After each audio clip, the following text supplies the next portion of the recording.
Mateo Cruz era una figura esculpida por la fe, un pastor cuya voz resonaba por las áridas colinas de Michoacán como un bálsamo para las almas cansadas. Durante más de 20 años guió a su pequeña congregación con sermones que hablaban de perdón y esperanza, incluso cuando la sombra de la violencia de los cárteles se cernía sobre sus vidas. Viudo desde hacía una década, su existencia se resumía en dos devociones: a Dios y a su hija adolescente, Sofía, la luz que iluminaba sus días más oscuros. La crió con los mismos principios que predicaba, enseñándole a ver la bondad en un mundo que parecía cada vez más perdido en la oscuridad. Mateo era un pilar en su comunidad, un hombre cuya compasión era tan conocida como la fuerza de sus convicciones, un faro de paz en una tierra al borde de la guerra, un refugio para los afligidos y un símbolo de resiliencia moral. La vida de Mateo era un testimonio de su predicación. No solo hablaba del amor al prójimo, sino que lo practicaba con una dedicación incansable. Sus días comenzaban antes del amanecer, con oraciones fervorosas, y terminaban tarde en la noche, visitando a los enfermos, aconsejando a los desesperados o simplemente compartiendo una comida con aquellos que no tenían nada. Su casa, anexa a la modesta iglesia de paredes blancas, siempre tenía las puertas abiertas. Era allí donde él y Sofía compartían sus momentos más preciados, entre lecturas de la Biblia y conversaciones que revelaban el profundo vínculo entre padre e hija. Sofía, con sus ojos brillantes y su sonrisa contagiosa, era el reflejo vivo de la fe de su padre, una joven llena de sueños que creía, como él, en el poder transformador del perdón y la compasión. Eran un pequeño universo de paz en medio del caos inminente. La iglesia de Mateo era más que un lugar de culto. Era el corazón palpitante de la comunidad, un santuario donde las preocupaciones del mundo exterior parecían disiparse bajo el techo de madera simple y la luz suave que entraba por los vitrales de colores. Los domingos el lugar se llenaba, con personas venidas de pueblos vecinos para escuchar sus palabras. Hablaba con una pasión que cautivaba, sus manos gesticulando para enfatizar cada lección sobre la gracia y la redención. Para muchos, él era la única barrera entre la esperanza y la desesperación que imponía la creciente violencia de los cárteles. Conocía a cada miembro de su congregación por su nombre.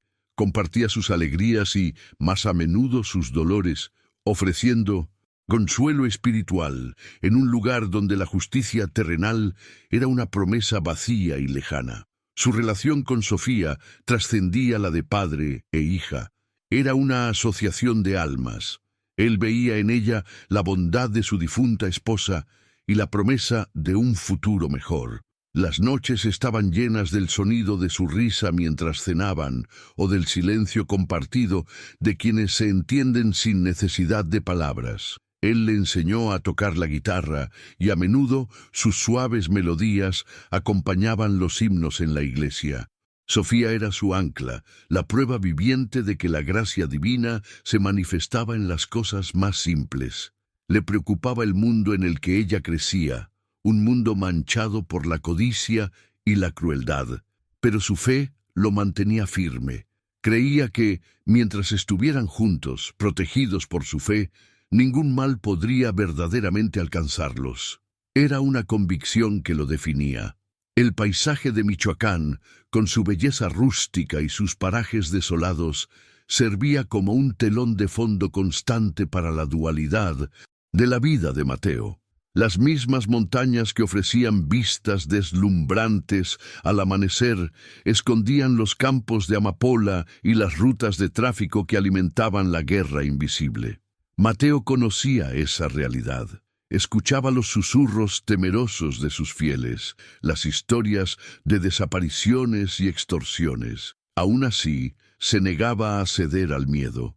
En sus sermones, llamaba al coraje y a la unión, creyendo que la fuerza de la comunidad, cimentada en la fe, podría resistir la marea de oscuridad.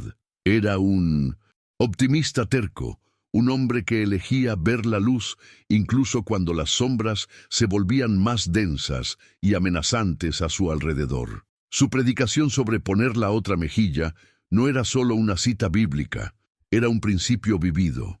Mateo ya había mediado en conflictos locales, enfrentado a agresores con palabras tranquilas y ofrecido perdón a hombres que muchos considerarían imperdonables. Su autoridad moral era su única arma y la empuñaba con una sabiduría que desarmaba hasta a los corazones más endurecidos. Creía que la violencia era un ciclo vicioso, una enfermedad del alma que solo podía curarse con compasión y entendimiento. Esta filosofía era el cimiento de su identidad, la roca sobre la cual construyó su vida y su misión. Era un pacificador en una tierra que había olvidado el significado de la paz, un pastor tratando de guiar a su rebaño por un valle de sombras. A pesar de la creciente presencia del cártel Los Espectros en la región, Mateo se esforzaba por mantener la normalidad, especialmente por Sofía. La animaba a centrarse en sus estudios, a soñar con la universidad en la gran ciudad y a creer en un futuro lejos de esa violencia endémica. Quería que ella volara lejos, a un lugar donde su bondad no fuera una vulnerabilidad. En el fondo, sin embargo, un miedo silencioso comenzaba a arraigarse en su corazón. Veía la audacia de los halcones, los jóvenes vigilantes del cártel, y sentía cómo la atmósfera de impunidad se solidificaba.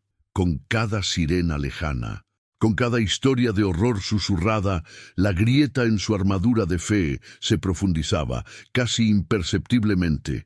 La tranquilidad de su vida era en realidad una fina capa de hielo sobre un océano de oscuridad a punto de romperse.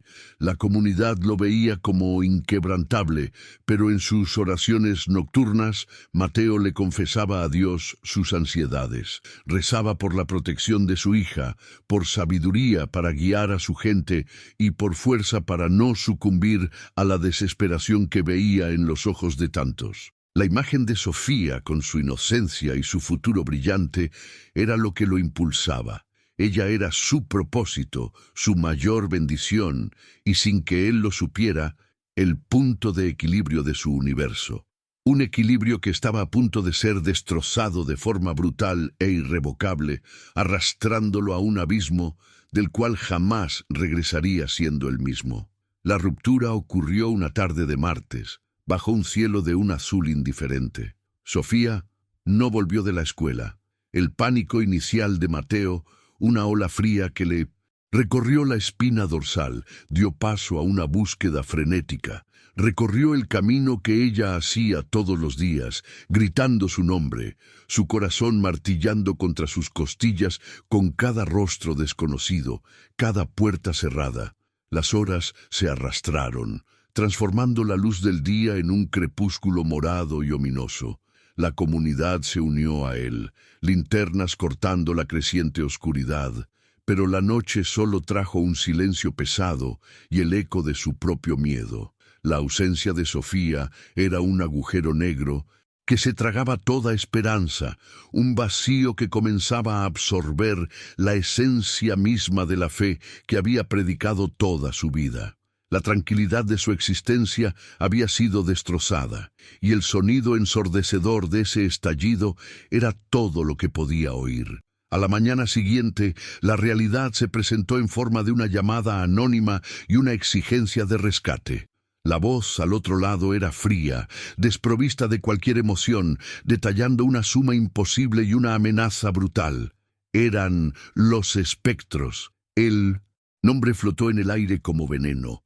Desesperado, Mateo corrió a la comisaría de policía en la ciudad vecina, con el corazón aplastado por la angustia, pero todavía aferrado a un hilo de esperanza en la justicia de los hombres. Encontró apatía y miedo. El capitán, con ojos que evitaban los suyos, habló de falta de recursos, de la peligrosidad del cártel, y esencialmente le dijo que su hija estaba sola. «Rece, pastor», fue el consejo final del oficial. una frase que sonó como la más cruel de las blasfemias. Fue allí, en esa habitación mohosa que olía a derrota, donde Mateo sintió cómo el primer pilar de su mundo se derrumbaba por completo. Abandonado por el sistema que debía protegerlo, Mateo intentó lo imposible. Vendió lo poco que tenía.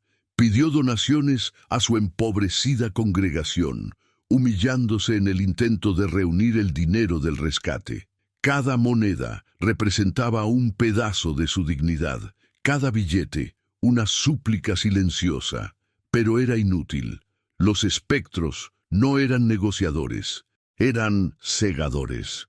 3 días después, el cuerpo de Sofía fue encontrado en un campo de maíz seco, un lugar que antes había sido escenario de juegos infantiles. La brutalidad del acto era indescriptible, un mensaje de poder y sadismo destinado a aterrorizar a cualquiera que se atreviera a desafiarlos. Al ver lo que quedaba de su hija, el universo de Mateo dejó de existir. El cielo azul, las colinas, el sonido de las campanas de la iglesia, todo se volvió gris, mudo, sin sentido. El dolor era una fuerza física, una presión en su pecho que le impedía respirar, pensar, sentir algo más que un vacío absoluto. El funeral de Sofía fue una imagen borrosa de rostros llorosos e himnos fúnebres que parecían burlarse de su dolor. Mientras permanecía de pie junto a la pequeña tumba abierta, las palabras de consuelo de sus fieles eran solo ruidos distantes. Miró al cielo, no en busca de consuelo divino, sino con una acusación silenciosa. El Dios del perdón y la misericordia estaba ausente. En esa tierra profanada, solo prevalecía la ley del más fuerte. Esa noche, en su casa vacía, el silencio era un tormento. Abrió la Biblia, pero los pasajes sobre amor y paciencia parecían escritos en un idioma extranjero. Sus ojos se sintieron atraídos por las historias de venganza del Antiguo Testamento, de ojo por ojo y diente por diente. Allí, en la oscuridad de su alma, germinó una decisión.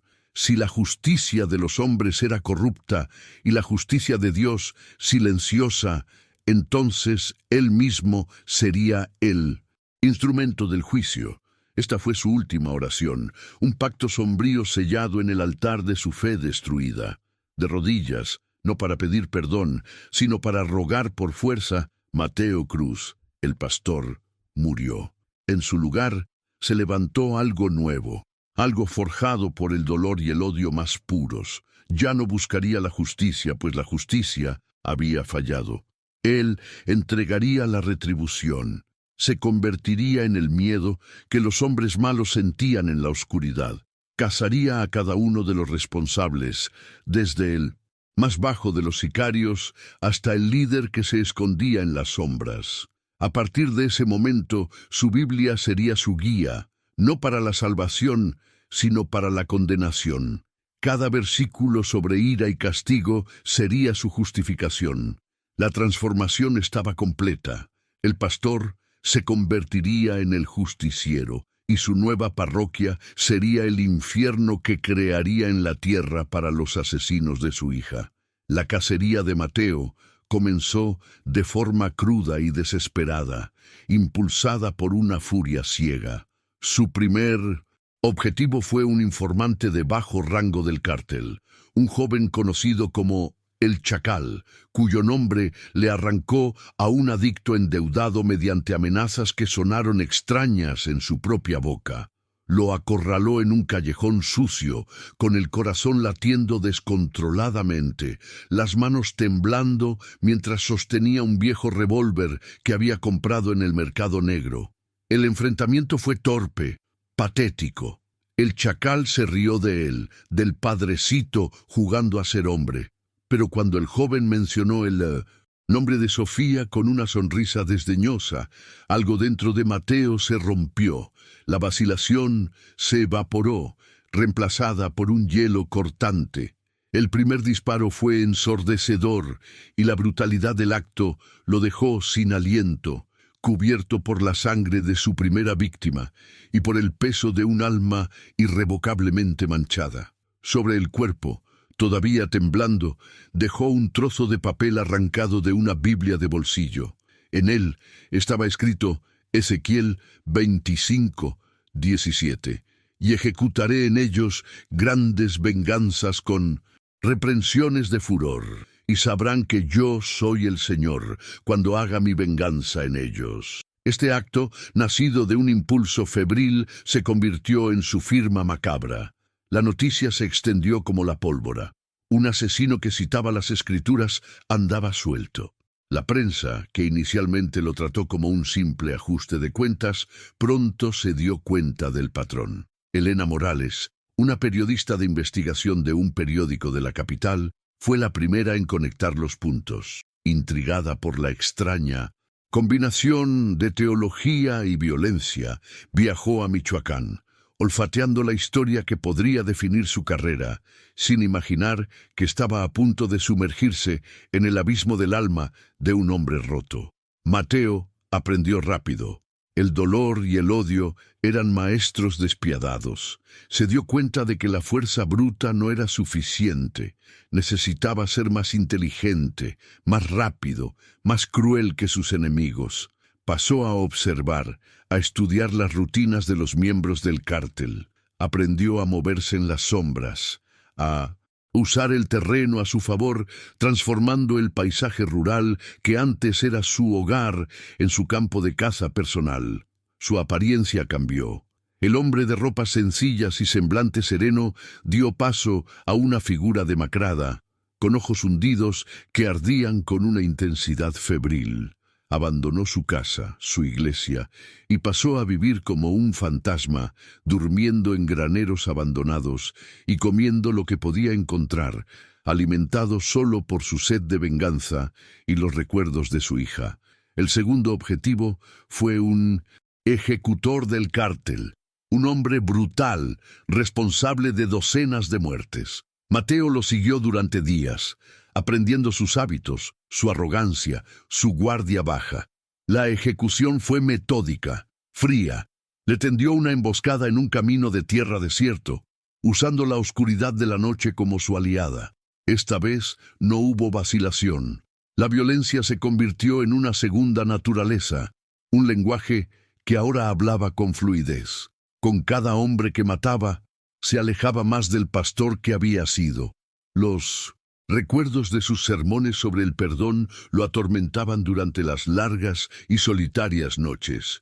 Voces fantasmales de un pasado que parecía pertenecer a otra vida.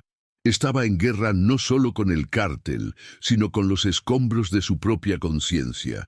Mientras tanto, al capitán Ramírez, el mismo policía que había despachado a Mateo, se le encargó la casa del pastor justiciero. Presionado por sus superiores, quienes a su vez eran presionados por el cártel, Ramírez se encontró en una posición imposible.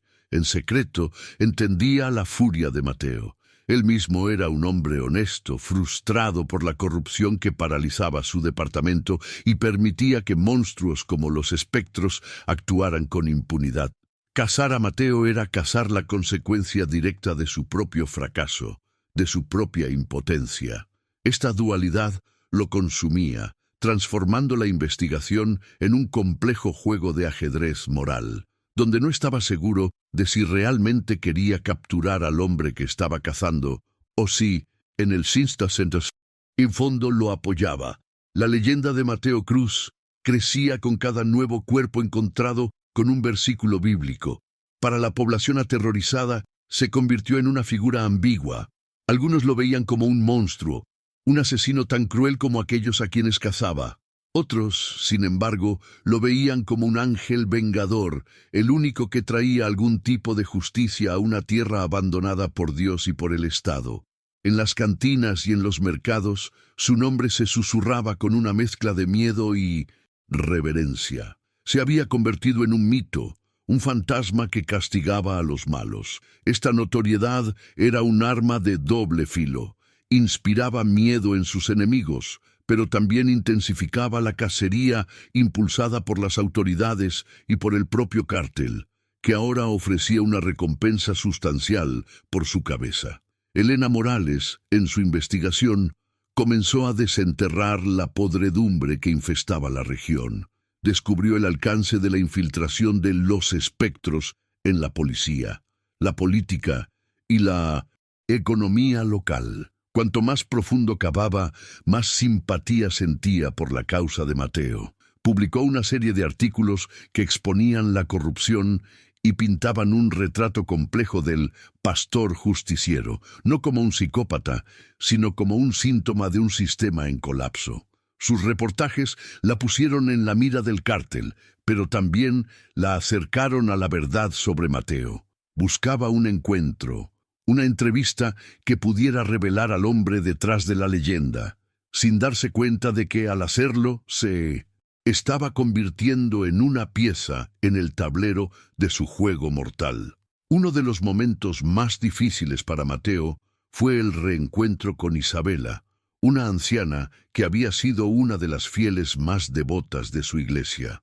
Lo encontró por casualidad, en un pequeño pueblo donde se había detenido para conseguir comida. Sus ojos se llenaron de lágrimas al ver su transformación. No lo acusó, no lo juzgó, solo tomó su mano y le dijo que todavía rezaba por él, por el pastor que conocía. Ese simple gesto de compasión fue como un cuchillo en su corazón. Isabela representaba todo lo que él había perdido: su fe, su humanidad, su capacidad de aceptar el consuelo. Él la apartó con aspereza, no por ira, sino porque la bondad de ella era un espejo que reflejaba el monstruo en el que se había convertido, y esa era una imagen que no podía soportar. La cacería lo llevó a uno de los lugartenientes de El Silencioso, un hombre conocido como El Carnicero. El enfrentamiento fue brutal, una lucha sangrienta en un matadero abandonado. Mateo resultó herido, un corte profundo en el costado, pero su determinación era inquebrantable. Al final, exhausto y ensangrentado, prevaleció. Antes de dar el golpe final, interrogó al hombre, buscando información sobre el paradero del líder del cártel. La información llegó, pero a un costo. La lucha lo había llevado a su límite físico y mental. Mientras se alejaba, dejando atrás otro cuerpo y otro versículo, sintió un cansancio profundo, no del cuerpo, sino del alma. La venganza era un veneno que lo mantenía vivo, pero que lo corroía por dentro. Herido, Mateo buscó refugio en una iglesia en ruinas en las montañas, un lugar que no había sido visitado en años. Allí, entre los santos de piedra rotos y los bancos polvorientos, cuidó su herida. La ironía del lugar no le pasó desapercibida. Estaba sangrando en una casa de Dios, un Dios en el que ya no creía. En ese silencio, los recuerdos de Sofía lo asaltaron con una fuerza abrumadora. Recordó su risa, sus preguntas sobre el cielo, su fe inocente, el dolor de la pérdida que enmascaraba con la furia de la venganza, resurgió, crudo y devastador. Lloró por primera vez desde el entierro, un llanto silencioso y amargo de un hombre que lo había perdido todo, incluido a sí mismo. El capitán Ramírez, siguiendo el rastro de violencia, se acercó, encontró el matadero, y por la brutalidad de la escena, supo que Mateo se estaba volviendo más desesperado, más peligroso. Ramírez no solo seguía órdenes, intentaba anticipar los próximos pasos del pastor, esperando poder alcanzarlo antes de que la espiral de violencia lo consumiera por completo. Habló con Isabela, quien, a pesar del miedo, confirmó haber visto a Mateo, describiendo el dolor en sus ojos. Para Ramírez, quedó claro que Mateo no era un monstruo, sino un hombre en agonía.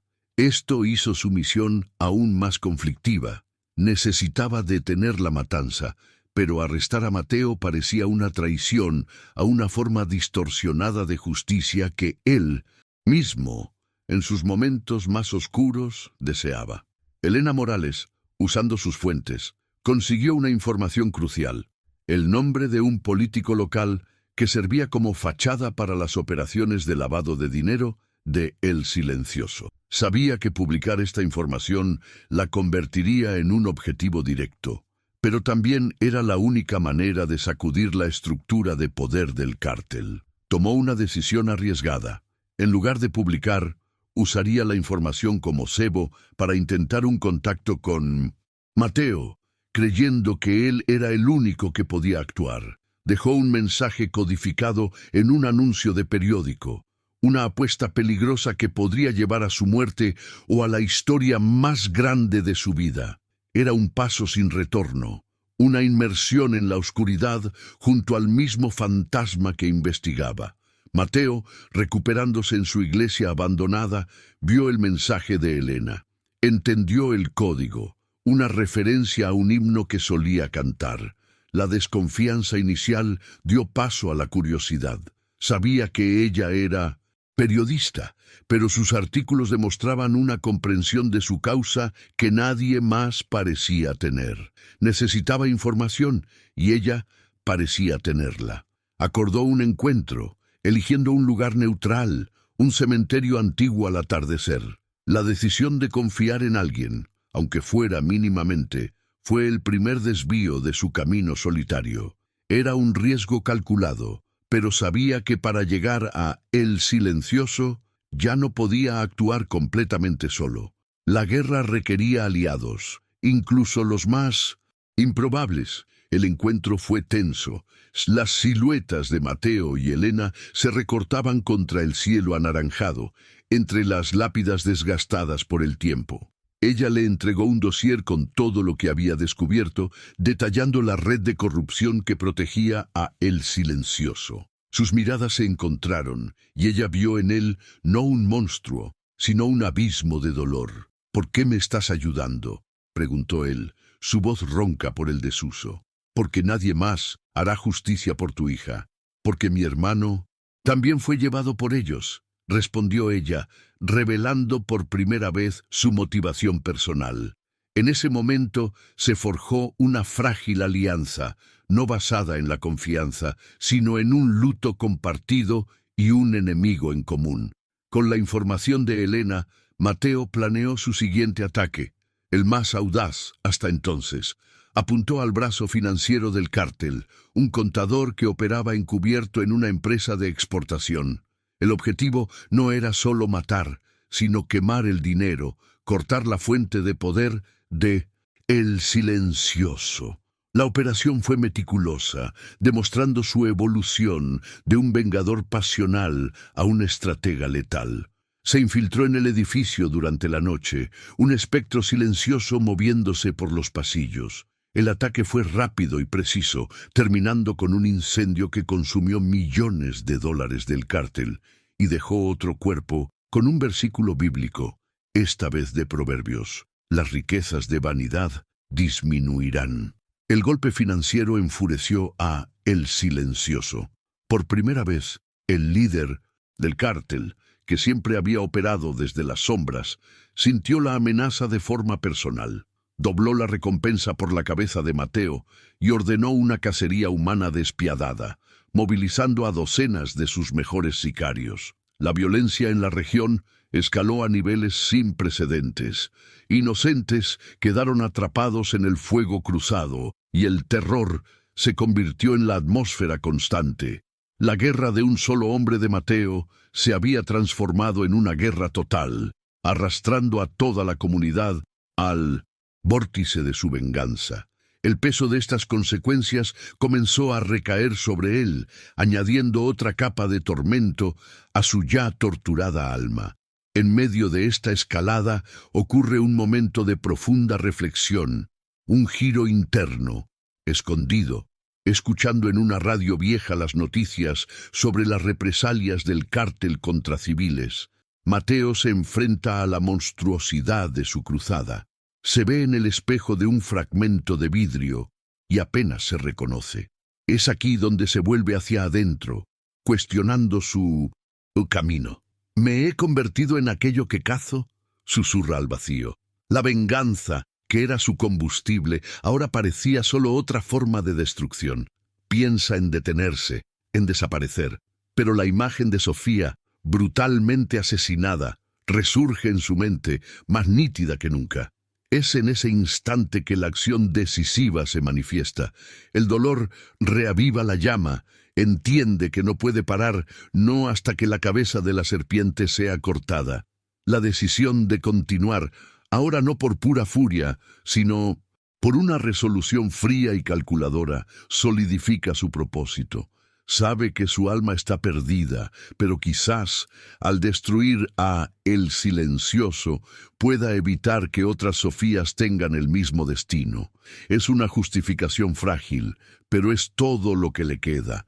Si tú que estás viendo alguna vez has sentido que el mundo te dio la espalda, que la injusticia te sofocó hasta el punto de pensar en rendirte, debes saber que la fuerza para continuar puede venir de los lugares más oscuros. Suscribirte a este canal es una forma de asegurar que historias de resiliencia, incluso las más trágicas como la de Mateo, continúen siendo contadas para que nadie se sienta completamente solo en su lucha. El capitán Ramírez, sintiendo la escalada de violencia, sabía que el enfrentamiento final estaba cerca.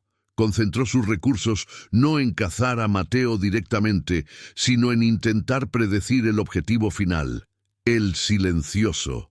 Ramírez actuaba en dos frentes. Oficialmente, cumplía las órdenes de capturar al justiciero. Extraoficialmente, usaba la cacería como pretexto para reunir información sobre el líder del cártel, esperando poder desmantelar la organización desde adentro en caso de que Mateo fallara. Estaba caminando sobre una cuerda floja sobre un precipicio, donde un paso en falso podría significar su muerte a manos del cártel o la deshonra dentro del cuerpo policial, al que todavía tercamente intentaba servir con algo de integridad. Elena, por su parte, se convirtió en el objetivo número uno del cártel después del incendio.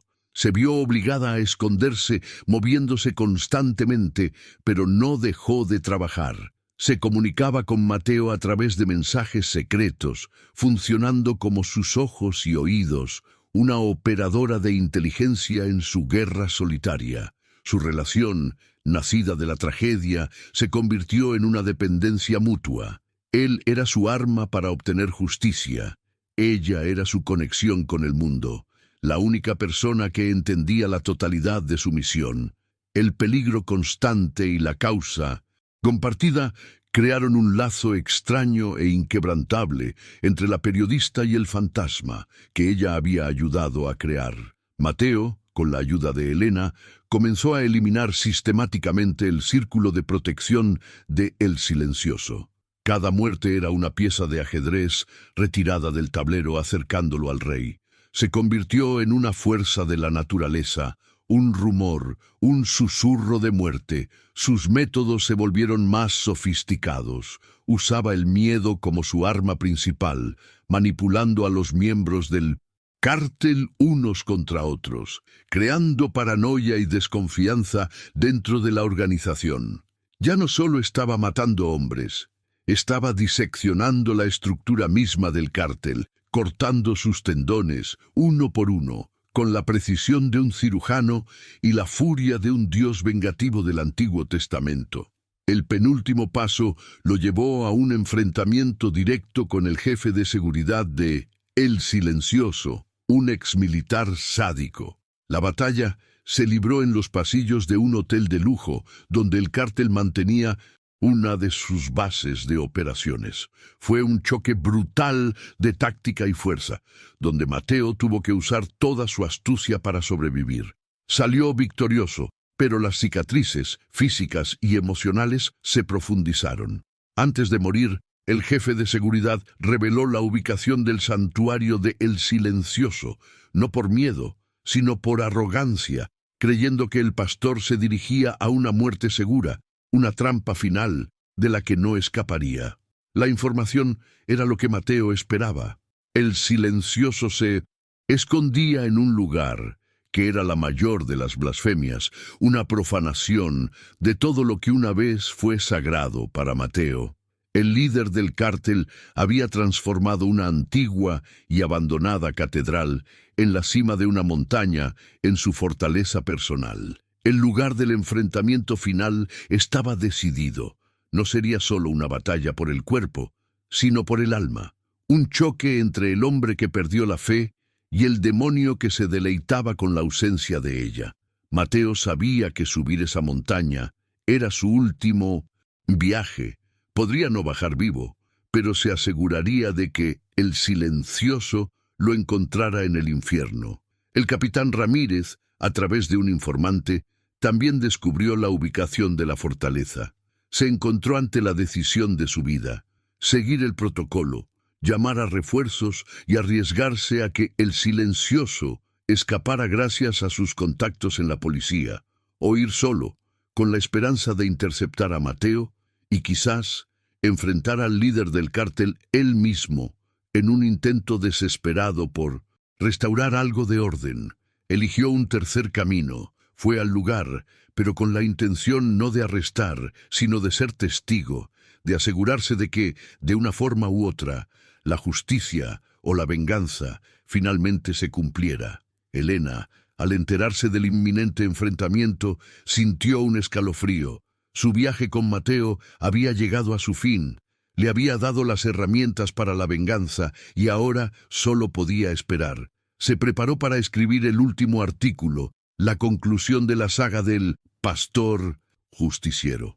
Independientemente del resultado, contaría la historia completa: la del padre, la del pastor, la del monstruo y finalmente la del hombre que se atrevió a desafiar a todo un sistema, aunque para ello tuviera que perderse completamente en el proceso. La historia de él se había convertido en su propia obsesión, y su desenlace definiría no solo el legado de Mateo, sino también el suyo. El ascenso a la montaña fue una peregrinación profana. La antigua catedral se erguía contra la luna, una silueta esquelética de fe olvidada.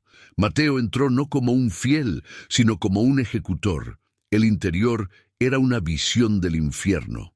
El altar principal había sido reemplazado por un trono improvisado. Estatuas de santos estaban pintadas con los símbolos del cártel, y el aire estaba impregnado del olor a tabaco y muerte. En el centro de todo, sentado tranquilamente en su trono, estaba el silencioso. No era un monstruo de apariencia grotesca, sino un hombre de mediana edad, bien vestido, con una sonrisa serena que era más aterradora que cualquier amenaza. Observó a Mateo acercarse, el eco de sus pasos llenando el silencio profanado de la nave, como un depredador que finalmente ve a su presa entrar en la jaula. El aire estaba pesado, cargado con la tensión de dos mundos en colisión. «Bienvenido a mi casa, pastor», dijo el silencioso, su voz suave y calculadora, desprovista de cualquier emoción. «O debería llamarte colega. Mírate, usas la oscuridad como yo, hablas el lenguaje de la violencia como yo, simplemente decoras tu trabajo con citas bonitas. Cada palabra era un veneno, diseñado para corroer la última chispa de justificación de Mateo. El líder del cártel no recurrió a guardias. Su poder era psicológico. Se levantó y comenzó a rodear a Mateo como un lobo estudiando a su víctima. Tu hija fue solo un negocio, un mensaje. Y mira qué mensaje tan poderoso se convirtió. Te transformó en mí. Te convirtió en un monstruo. Al final, pastor, yo te creé. Deberías agradecérmelo. La blasfemia final era un golpe directo al alma herida de Mateo. La provocación dio en el blanco. Por un instante, la furia ciega que lo impulsó al principio amenazó con consumirlo de nuevo. Su mano tembló sobre el arma. Era exactamente lo que el silencioso quería: convertirlo en un animal irracional, demostrando su punto de que no había diferencia entre ellos. Pero entonces, la imagen de Sofía vino a su mente, no la imagen de su cuerpo sin vida, sino la de su sonrisa, su inocencia. Ese recuerdo fue su ancla. Respiró hondo, el hielo regresando a sus venas. «Tú no me creaste», respondió Mateo, su voz baja y firme, cortando el aire. Solo me mostraste el mundo como realmente es, un mundo que necesita ser limpiado. Mi Dios hablaba de perdón. El tuyo, aparentemente, es el dinero. Hoy conocerás a mi Dios, el Dios de la venganza. El enfrentamiento estalló en una violencia súbita y brutal. No fue un tiroteo a larga distancia, sino una lucha desesperada e íntima en medio de los escombros de la catedral. Bancos de iglesia rotos se convirtieron en armas, la oscuridad se usó para emboscadas y cada golpe estaba cargado de odio. El silencioso, a pesar de su apariencia pulcra, era un luchador salvaje, un superviviente de las calles que había ascendido al poder a través de la pura brutalidad. Luchaba con un placer sádico, riendo mientras intercambiaban golpes, tratando de demostrar su superioridad física y filosófica. La